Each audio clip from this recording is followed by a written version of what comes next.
This is Geoff Emerick's book, Here, There and Everywhere, My Life Recording the Music of the Beatles. So, as you'll no doubt be aware, Geoff Emerick, amazing story. This is just this young guy who managed to kind of blag his way into EMI Studios, and a sort of, well, it was a job, you know, he applied for it through I'm not sure how he came to get the job, but he applied for it. He was in school and he didn't know what he wanted to do with his life, and he saw a career advisor. It may have been a career advisor who helped him, but it was one of these things where it was just a complete shot in the dark. You know, he decided he wanted to move into the world of sound, and he didn't really even understand what the job involved. But this kind of opening came up at EMI, and he got in through the door, you know, just as the Beatles were doing their first audition pretty much. So he was, I mean, you know, talk about being in the right place at the right time. And he gradually became trusted by the Beatles to the point where when they came to record the Revolver album, he became their engineer, you know. And Geoff really sculpted the sound the Beatles made. You know, George Martin gets most of the credit for how the Beatles went down onto tape.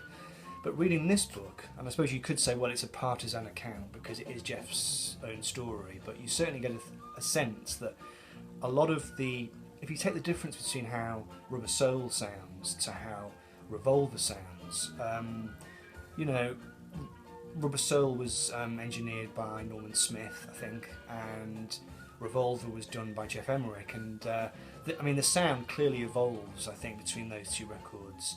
Rubber Soul, it still sort of sounds like a live band, it sounds very organic, but Revolver has got a much more sculpted sound, you know, it's much more studio based, and this is a fascinating book. I mean, the way he talks about how he put the Beatles sound together, you know, the things he did, his kind of innovations, the kind of close miking techniques and stuff that he did.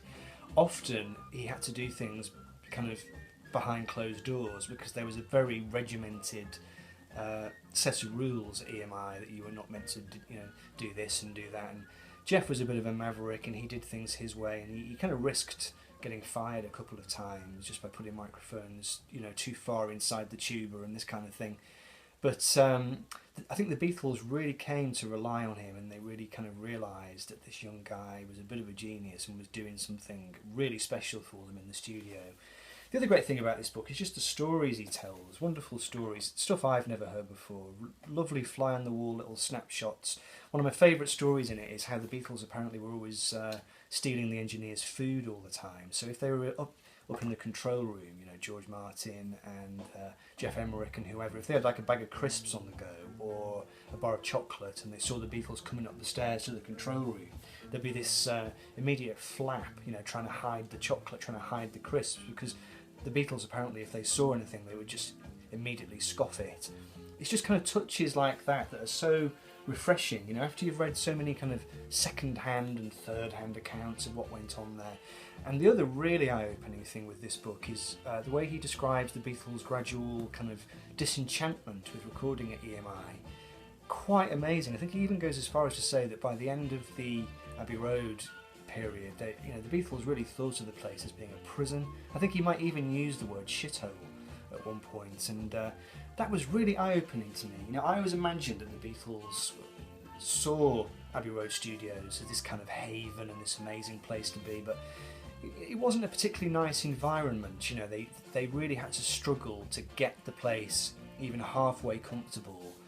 They had to bring their own, you know, lights in and stuff and hang things from the ceiling because it was a bit like a school hall. I've actually been to Abbey Road. I went there years ago on a kind of guided tour, and it's a bit of a soulless place. It's kind of high ceiling, and you could really imagine the Beatles kind of thinking, wow, you know, surely we could be somewhere more comfortable and, you know, more salubrious, but you know, they did try and make a couple of half-hearted attempts to escape and record elsewhere, but they never quite made it. Anyway, a fascinating book. If you haven't read this one, I would definitely recommend it. It did come in for some criticism. Some people said that it was a kind of rather partisan account. He's not very charitable towards Chris Thomas, and he's not very charitable towards George Harrison. He's definitely a Paul man. Geoff was a real friend with Paul McCartney. I think because Paul was the Beatle who made an effort to befriend him, I think, whereas he was a little bit circumspect with the others. But I don't want to spoil it for you. So anyway, get hold of that if you can. It's a great book.